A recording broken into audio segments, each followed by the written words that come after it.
خوشگوار ہواؤں کے لہجے جو تیز اونچے ہو جاتے ہیں، پرسکون لہجے سیلاب کیوں بن جاتے ہیں، سونا اگلنے والی زمینوں کے پیٹ میں زلزلے کیوں جا ہوتے ہیں، گزرگاہوں کے حسین اور اقتدار کے قرب کیوں آ جاتے ہیں، بجائی کے دنوں میں بارشیں کیوں نہیں برستی اور کٹائی کے دنوں میں چھاجوں میں کیوں برستی، اپنے غیر قریبی پیچھو کیوں ہو جاتے ہیں، انسان چلتے پھرتے ہسپتال کیوں بن جاتے ہیں، زمین کی برتیں نیچے اور آسمان کی برتیں اوپر کیوں چلے جاتے ہیں، ہر انسان کا دماغ پریشر کوکر کیوں بن جاتا ہے، ٹینشن ٹکراؤ تصادم یہ ہر انسان کا مقدر کیوں بن جاتا ہے، وجہ کیا ہے؟ آفتوں کے آنے کا سبب، مصیبتوں کے آنے کی وجہ، پریشانیوں کا سبب، انفرادی اجتماعی ہر قسم کی پریشانیوں کا سبب۔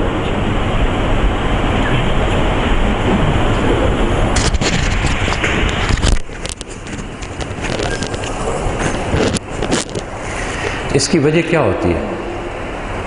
سیدنا علی رضی اللہ عنہ کے ارشاد کا مفہوم ہے، پریشانی کا آنا اتنی بڑی پریشانی نہیں، مصیبتوں کا آنا،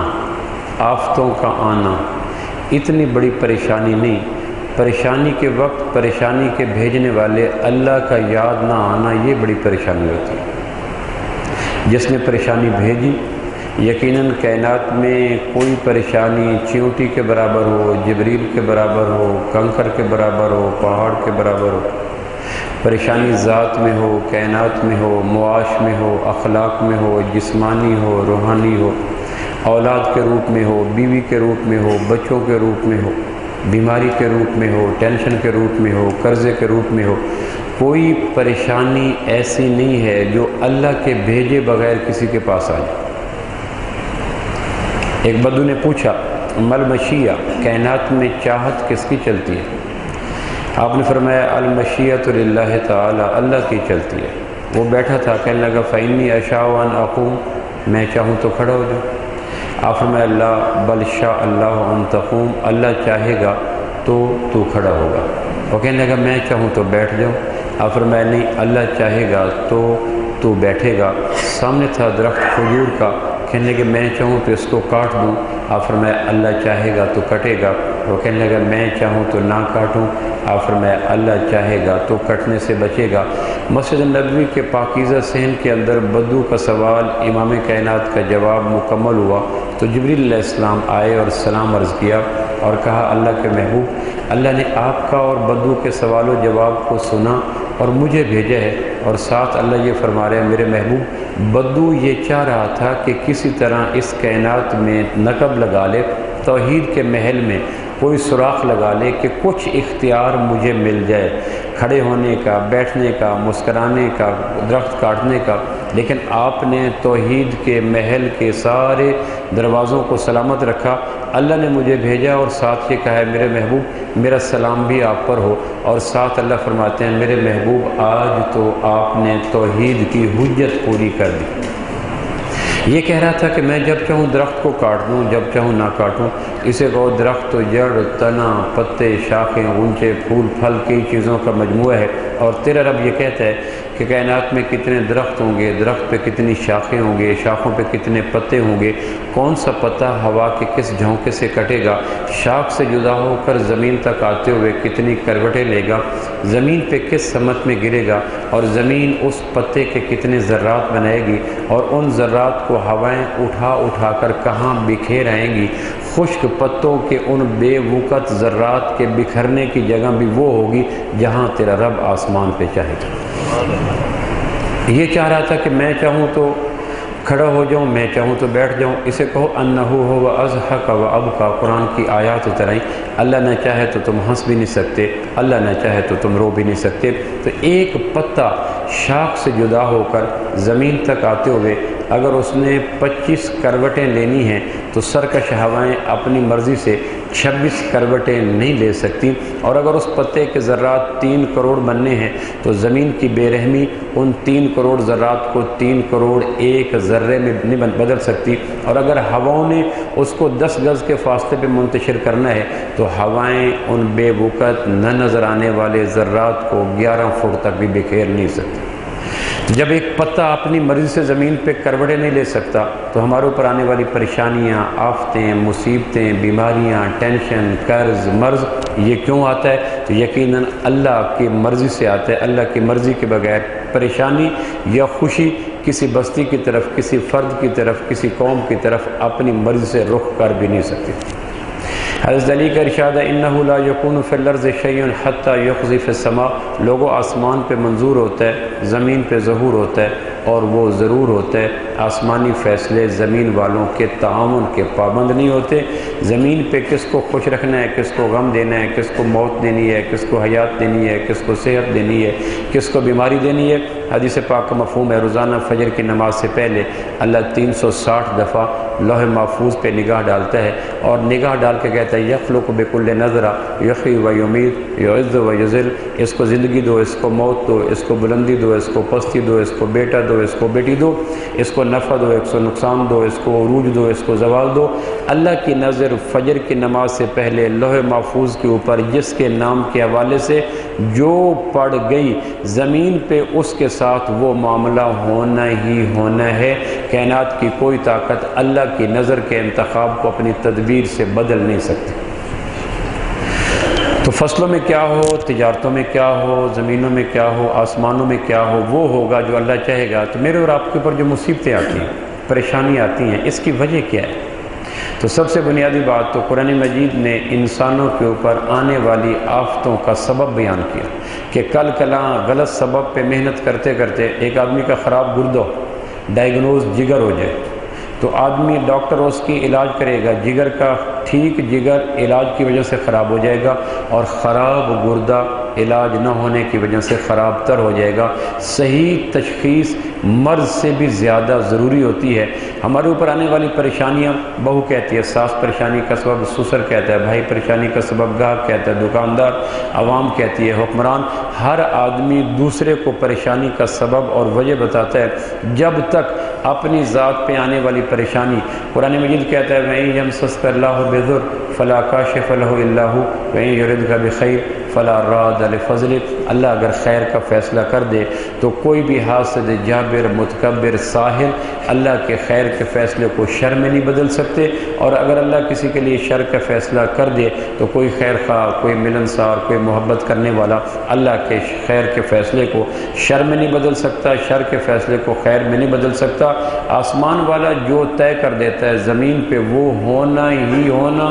ہوتا ہے۔ سبب یہ ہے کہ ہمارے اوپر آنے والی پریشانیوں کی وجہ کیا ہے، سبب کیا ہے، علت کیا ہے، تاکہ اگر صحیح سبب دریافت ہو گیا تو ہم علاج صحیح کر پائیں گے۔ اگر سبب غلط دریافت کر بیٹھے تو عمر لگ جائے گی علاج کرتے ہوئے، جبکہ علاج صحت مل نہیں سکے گی کیونکہ ڈائیگنوز غلط ہو گیا تھا۔ تو قرآن مجید نے بنی نوع انسان کے اوپر احسان عظیم کیا کہ تمہارے اوپر پریشانی ذات میں ہو، کائنات میں ہو، گھر میں ہو، بہو میں ہو، بیوی میں ہو، بچے میں ہو، مال میں ہو، جائیداد میں ہو، دیکھو سب سے پہلے صحیح سبب اللہ جس نے پریشانی بھیجی وہ تمہیں بتاتا ہے کہ میں نے پریشانی تمہارے اوپر بھیجی کیوں، بیوی کے روپ میں یا بچے کے روپ میں، بزنس کے روپ میں یا دوست کے روپ میں، احباب کے روپ میں یا غیار کے روپ میں، پریشانی کے لیے میں نے استعمال کسی کو کیا، لیو اٹ، اس کو چھوڑ دو، لیکن سوچو یہ کہ پریشانی بھیجنے والے نے پریشانی بھیجی کیوں۔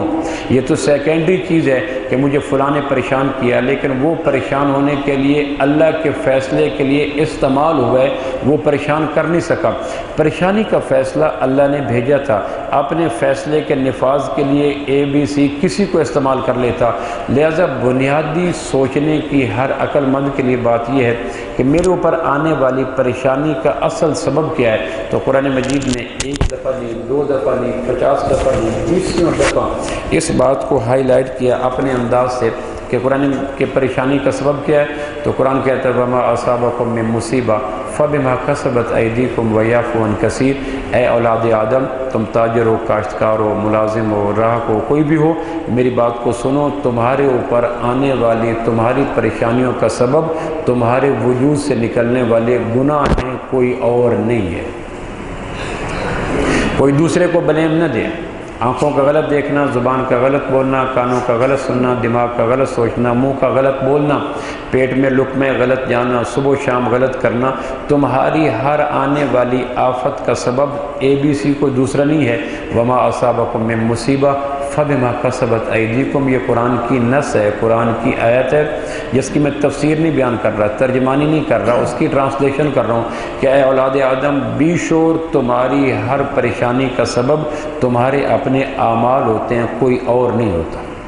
ظہر الفساد فی البر والبحر بما کسبت ایدی الناس، خشکیوں میں جہاں بھی پریشانی کے نقشے قائم ہوتے ہیں، وہ طوفانوں کے روپ میں، آندھیوں کے روپ میں، زلزلوں کے روپ میں، غربت کے روپ میں، بے چینیوں کے روپ میں، کرپٹ حکمرانوں کے روپ میں، موسموں کی بے مہریوں کے روپ میں، جہاں جتنا پریشانی آتی ہے، قرآن کہتا ہے ہم تمہیں راز کی بات بتائیں، یہ کوئی سائنس کی بات نہیں ہے، دانشوروں کی بات نہیں ہے، تھنک ٹینکس کی بات نہیں ہے، تجرباتی بات نہیں ہے، خالق کائنات کی بات ہے جو پریشانیاں بھیج رہا ہے۔ وہ یہ کہہ رہا ہے ظہر الفساد فی البر والبحر بما کسبت ایدی الناس، خشکی اور تری میں، خلا اور فضا میں، زیر زمین اور بالائے زمین، جتنے بھی پریشانیوں کے نقشے اولاد آدم کے لیے ترتیب پاتے ہیں، اس کا سبب کوئی اور نہیں ہوتا، ان کے ذاتی گناہ ہوتے ہیں۔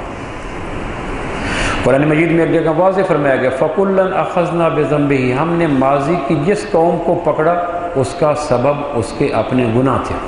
سائنسی ذہن سے، جغرافیائی ذہن سے، معاشی ذہن سے، فلسفیانہ ذہن سے کائنات کے آنے والی مصیبتوں کا حل مت نکالو، قرآن ایک ذہن سے پوچھو کہ ماضی کی جتنی قوموں کے اوپر شہاب ثاقب برسے، یا ڈیم ٹوٹے، یا جھکڑ چلے، یا شکلیں مسخ ہوئی،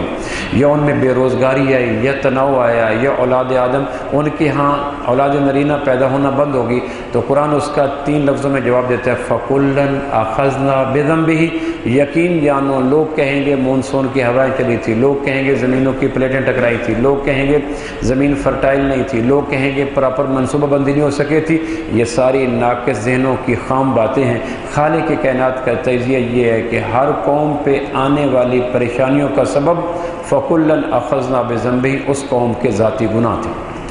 قرآن مجید میں سورہ نوح کے اندر آتا ہے قوم نوح علیہ السلام کے پاس آئی کہ ہمارے اوپر بارشیں برسنا بند ہو گئی، ہماری زراعت ختم ہو گئی، واٹر لیول نیچے چلا گیا، پانی اوپر نہیں آتا، اولاد نرینہ پیدا ہونا بند ہو گئی ہے، بیٹیاں بیٹے پیدا ہوتی ہیں، جمع پونجی بجٹ روز بروز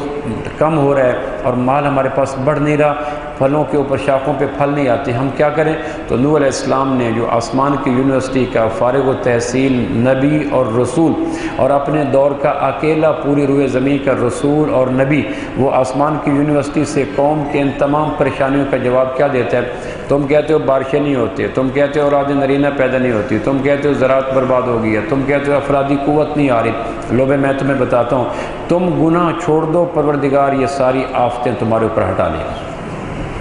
قرآن مجید نے 2 ٹوک کا وَلَوْ أَنَّ أَهْلَ الْقُرَىٰ آمَنُوا وَاتَّقَوْا لَفَتَحْنَا عَلَيْهِمْ بَرَكَاتٍ مِّنَ السَّمَاءِ وَالْأَرْضِ، اگر بستیوں والے نیکی کے روش اختیار کر لیتے، گناہوں کی فیکٹریاں بند کر دیتے، سوچنے میں، بولنے میں، تولنے میں، لینے دینے میں، جذبات، کیفیات، احساسات میں، تو ہمیں کیا ضرورت پڑتی تھی؟ چلتے گھوڑے کو چابک تم نہیں مارتے، پڑھنے والے بچے کو تھپڑ تم نہیں مارتے، اطاعت گزار ملازم کو تم نہیں ڈانٹتے، آباد بستیوں کو ہم کیوں ان کو کھنڈر بنا دیں، کیوں ان کو افسانہ بنا دیں، کیوں ان کو برباد کر دیں؟ اتنی غیر دانش مندانہ اور غیر اخلاقی فعل کی توقع تم سے نہیں ہوتی کہ گھوڑے کو چابک کیوں مارا، وہ تو پراپر چل رہا تھا، بچے کو تھپڑ کیوں مارا، وہ تو صحیح پڑھ رہا تھا۔ تو جس بد اخلاقی کی توقع تم سے نہیں ہو سکتی، میرے سے کیسے توقع رکھتے ہو کہ میں بستیوں کو بھیڑ بنا دیتا ہوں، آبادیوں کو ویرانہ بنا دیتا ہوں، مکان کو کھنڈرات بنا دیتا ہوں، لوگوں کو پریشان کر دیتا ہوں، اپنوں کو غیر کر دیتا ہوں، قریبیوں کو بچھو کر دیتا ہوں، اقتدار پہ ظالم لوگ آتے ہوں، اور بجائی کے دنوں میں بوند نہیں برساتا، کٹائی کے دنوں میں چھاجوں میں برسا دیتا ہوں، اتنی غیر اخلاقی سزا کی توقع اس سے کیسے رکھتے ہو جس نے تمہارے اندر اخلاقی حس پیدا کی؟ لو سن لو کہ تمہاری ہر پریشانی کا سبب تم خود ہوتے ہو، کوئی دوسرا نہیں ہوتا۔ اولم یروا کم اہلکنا من قبلہم من قرن مکناہم فی الارض ما لم نمکن لکم وارسلنا السماء علیکم مدرارا وجعلنا الانہار تجری من تحتہم فاہلکناہم بذنوبہم، لفظ آتا ہے ہم نے جتنی قوموں کو زندگی کے نقشے میں موت دی، صحت کے نقشے میں بیماری دی، خوشی کے نقشے میں غم دیا، عروج کے نقشے میں زوال دیا، بلندی کے نقشے میں پستی دی، اور خوشی کے نقشے میں بے چین رکھا، تو اس کا سبب فاہلکناہم بذنوبہم، اس بستی کے رہنے رہنے والے انسانوں کے وجود گناہ کے فیکٹری بن گیا تھا۔ انسانی بستیوں کے لیے گناہ سے زیادہ مضر چیز کوئی نہیں۔ ہائیڈروجن بم، نائٹروجن بم، آکسیجن بم، کائنات میں کوئی چیز انسانی بستیوں کے لیے اتنی خوفناک نہیں ہے جتنی انسانی بستیوں کے لیے گناہ خوفناک ہوتے ہیں۔ یہ قرآن کا فیصلہ ہے۔ ہر آفت کا محرک گناہ ہوتے ہیں۔ ہم آفت کا علاج کرتے ہیں، بند ٹوٹ گیا تو ڈیم مضبوط کر دو، بیماریاں آ گئی تو ویکسینیشن کر دو، لیکن جس وجہ سے بیماریاں آئی ہیں، جس چیز نے ڈیم توڑے ہیں، جس چیز نے معاشی بحران پیدا کیا ہے، جس چیز نے لوگوں کے اندر اشیاء خوردنی کو کم کیا ہے، اصل بنیاد یہ ہے کہ اس چیز کو دور کرو، اور وہ ہے انسانوں کے وجود کے اندر پلنے والے گناہوں کے ناسور۔ انسانی بستیوں کے لیے سب سے ہولناک چیز انسانی گناہ ہوتے ہیں۔ ہم اس کو سمجھتے نہیں۔ قرآن کہتا ہے ماضی کی ساری قوموں کی بربادی کا سبب گناہ تھے۔ اب سوال یہ ہے کہ ہم گناہ کرتے کیوں ہیں؟ تو گناہ کا سبب کمزوری ایمان ہوتا ہے۔ ایجوکیشن کی کمی، مال کی کمی، سڑکوں کا اچھا نہ ہونا، انفراسٹرکچر کا ٹھیک نہ ہونا، گھروں کا کچا ہونا، گناہوں کا سبب مادی نقشوں کا کم ہونا نہیں ہوتا، گناہوں کا سبب انسانوں کے اندر کمزوری ایمان ہوتا ہے۔ جس آدمی کے اندر ایمان کمزور ہے وہ حرم میں بھی گناہ کر لے گا، اور جس کے اندر ایمان مضبوط ہے وہ مے و میکدہ میں بیٹھ کر بھی شراب نہیں پیے گا۔ جس آدمی کے اندر ایمان کمزور ہے وہ ہزاروں کے جھرمٹ کے بیچ میں بھی نافرمانی کر لے گا، اور جس کے اندر ایمان مضبوط ہے وہ گناہوں کے بیسیوں مواقع پا لینے کے باوجود بھی توفیق عزتی سے گناہ نہیں کر سکے گا، کیونکہ گناہ کو روکنے والی چیز دست و بازو نہیں ہوتے، مال نہیں ہوتا، مضبوط جثہ نہیں ہوتا۔ گناہ کا سیلاب رکتا ہے ایمان کے بند کے ساتھ۔ جس آدمی کا ایمان کا بند کمزور ہو گیا، دنیا کی کوئی کیپسول، کوئی سیرپ، کوئی ٹیبلٹ، کوئی ایجوکیشن، کوئی کتاب اس آدمی کے وجود کو گناہ میں ڈھلنے سے روک نہیں سکتی جس کا ایمان کمزور ہو گیا۔ ایمان مضبوط ہو جائے تو جتنے بھی اسباب گناہ کے مہیا کر دو، ایمان بچا لے گا۔ روم کے بادشاہ نے ایک مسلمان صحابی کو قید کر لیا، کہا ایمان چھوڑ دو۔ اس نے کہا اس کے بدلے کیا دو گے؟ کہ اپنی آدھی بادشاہت دے دوں گا، ایمان چھوڑ دو۔ تو صحابی کہنے لگا کہ میرا مال قیمتی ہے، آپ کا ریٹ کم ہے، ریٹ تھوڑا سا بڑھائیں، پھر میں سوچوں گا۔ جو چیز تم لینا چاہتے ہو وہ زیادہ ویلیو والی ہے، جواب میں جو تم اس کی پرائس طے کر رہے ہو کہ آدھی بادشاہت وہ تھوڑی ہے، میری جنس قیمتی ہے، تمہارا سرمایہ تھوڑا ہے، بڑھاؤ۔ اس نے کہا میں اپنی اکلوتی بیٹی سے شادی کر دوں گا۔ اس نے کہا نہیں، میری جنس اب بھی زیادہ قیمتی ہے، تمہارا اس کے مقابلے میں بھاؤ کم ہے، بھاؤ بڑھاؤ۔ تو پادری نے کہا کہ یہ کبھی ایمان نہیں چھوڑے گا، البتہ انسان کی کمزوریاں تین ہوتی ہیں۔ تین وہ چیزیں ہیں کہ اگر انسان کے گرد و پیش میں آ جائیں تو بڑے بڑے جبہ و دستار بھی گر جاتے ہیں، بڑی بڑی پگڑیاں بھی گر جاتی ہیں، ماتھے کے محراب بھی ہل جاتے ہیں، اور آدمی ٹوٹ پھوٹ کا شکار ہو جاتا ہے۔ تم اس آدمی کو وہ تین جال بچھاؤ۔ اس نے پادری سے پوچھا وہ کون کون سا؟ میں اس کو آدھی بادشاہت کی آفر کر چکا ہوں، اپنی لخت جگر کی آفر کر چکا ہوں۔ اس نے کہا نہیں، یہ جن سے ایمان اس کے عوض نہیں دے گا، تین چیزوں کا اس کے اوپر جال بچھاؤ، شراب، کباب، شباب۔ یہ تین چیزیں ایسی ہیں کہ اگر آدمی کے سامنے آ جائیں تو آدمی کے ایمان میں ہلکی سی بھی کمزوری ہو تو یہ تین منہ زور بپھرتے ہوئے سیلاب اس کے ایمان کا بند توڑ دیتے ہیں۔ شراب دو، کباب دو، شباب دو۔ تو اس کو بند کمرے کے اندر بند کر دو، کھانا نہ دو، شراب رکھ دو تازہ قیمتی، عرب شراب کے عادی، اور اپنی بیٹی کو سمار کے اندر بھیج دو، اور خنزیر کے کباب رکھ دو۔ بھوک لگے گی، خنزیر کھائے گا تو خنزیر کی بغیرتی اس کے اندر منتقل ہوگی۔ شراب پیے گا، دماغ آؤٹ ہو جائے گا، جنسی جذبہ پیدا ہو جائے گا۔ اگر ان دونوں چیزوں سے بچ بھی نکلا تو سمرا ہوا شباب اس کے اندر کی ساری ایمانی کیفیت کو برباد کر دے گا۔ اب اس بادشاہ نے بند کمرے میں صحابی کو ایک دینے کے لیے، ڈاج دینے کے لیے شراب رکھا، کباب رکھا، شباب رکھا۔ اب بیٹی کو کہا بیٹی جو بھی صورت ہو ان تینوں چیزوں میں سے ایک کا رسیہ بنا دو۔ 3 دن تک وہ لڑکی بند کمرے کے اندر جوان صحابی کے اوپر یہ تینوں جال پھینکتی رہی، کبھی شراب آگے کرے، کبھی شباب آگے کرے، کبھی کباب آگے کرے، اور یہ تینوں چیزیں عربوں کی اسلام لانے سے پہلے گھٹی میں پڑی ہوئی چیزیں تھیں۔ عرب ان 3 چیزوں پہ جان دیتے تھے۔ آج بھی اگر عرب کا جاہلی کلام پڑھا جائے تو وہ 3 چیزوں کے گرد گھومتا ہے، شراب، کباب، شباب۔ یہ تینوں چیزیں خلوت، شباب حاضر، کباب حاضر، شراب حاضر۔ بھرپور کوشش کے بعد 3 دن کے بعد یہ بیٹی باپ کے پاس گئی،